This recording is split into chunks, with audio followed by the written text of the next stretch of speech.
live in an era where we are constantly told to add more. More knowledge, more possessions, more connections, and more digital noise every day.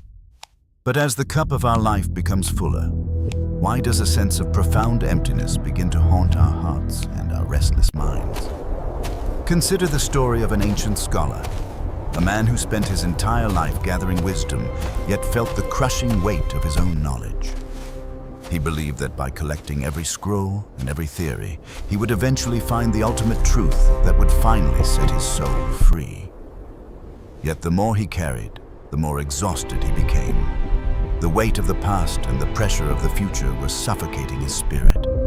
His scrolls were filled with the thoughts of others, leaving no room for his own breath, no space for his own original light to shine. And in his quest for fullness, he had inadvertently created a prison of information. He was drowning in a sea of facts, starving for true meaning. It is the paradox of our modern existence. We seek to fill every void, only to find that the noise drowns out the music of life. Seeking a cure for his heavy heart, the scholar traveled far into the deep woods, following the sound of water toward a legendary mountain hermit. The air here was different, crisp, silent, and smelling of damp earth and pine. It was a place where time seemed to slow to a crawl. With every step away from the city, the scholar felt the silence growing louder, challenging the cluttered thoughts that had dominated his mind for years. He didn't realize that nature doesn't strive to be full. It simply exists in a state of perfect balance between being and becoming through stillness. His journey was no longer just a physical path, but a slow peeling away of the many layers of identity he had carefully built up.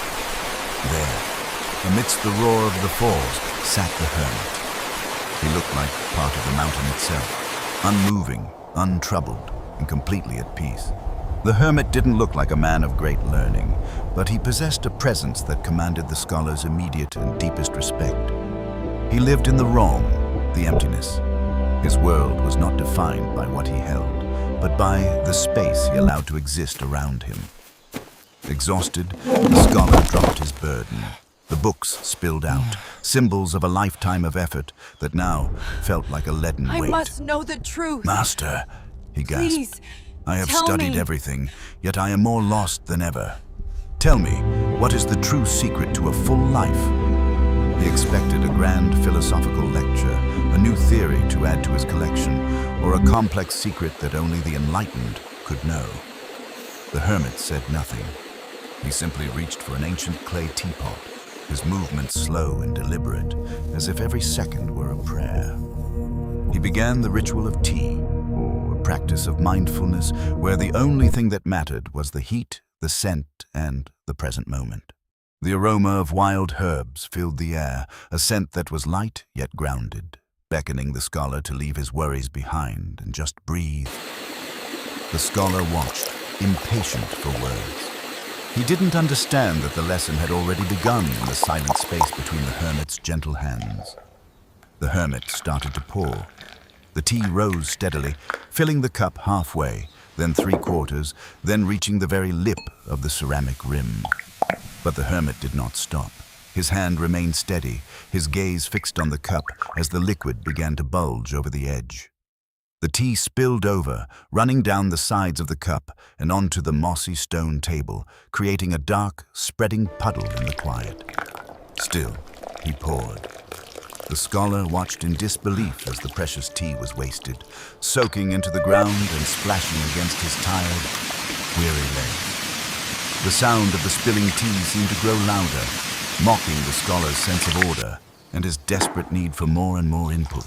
He continued until the pot was finally empty, leaving a mess of tea and a stunned scholar who couldn't comprehend the master's strange, silent actions.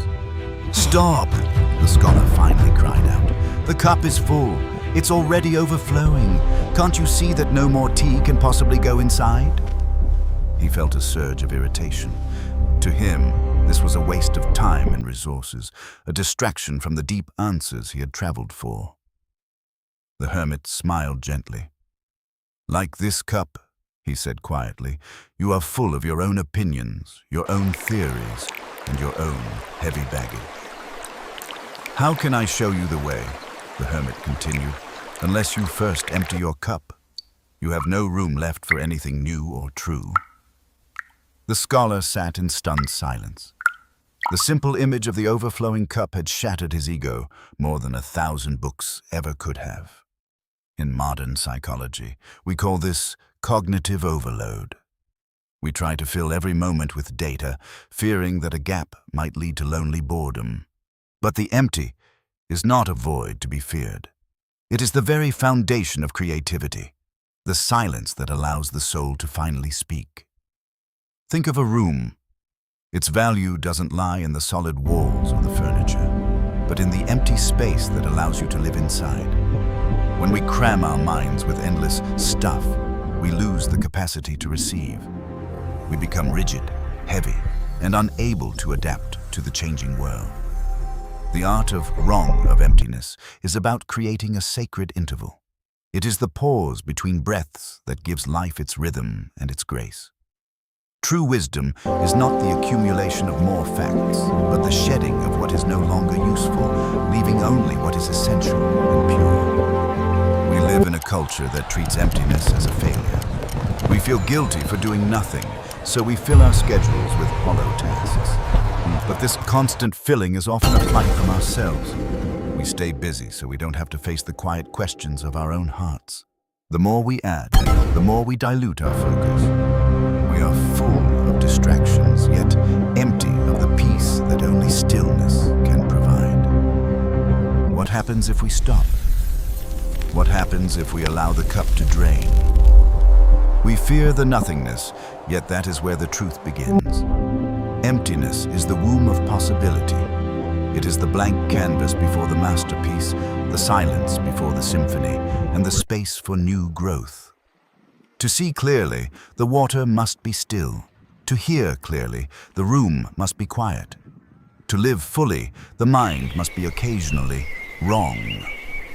In that small space of emptiness, we find the depth of the entire universe. We realize that we are not the contents of our minds. We are the container. We are the space in which life happens, and that space is infinite, boundless, and naturally full of a quiet, deep joy. Allow yourself the luxury of the void. Let go of the need to know, the need to have, and the need to be someone else. The scholar left his books by the stream. He didn't need them anymore. He carried the lesson of the cup in every fiber of his being.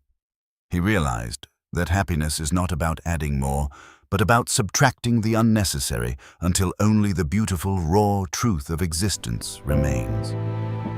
His eyes were clear, his heart was light. He was no longer a seeker of information, but a dweller in the present, living in the wrong. The hermit returned to his silence, having taught the most difficult lesson of all, that sometimes the greatest gift you can receive is absolutely nothing. Don't be afraid to face your own emptiness.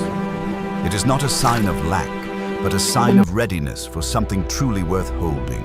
The sky is empty, yet it holds the sun, the moon, and all the stars.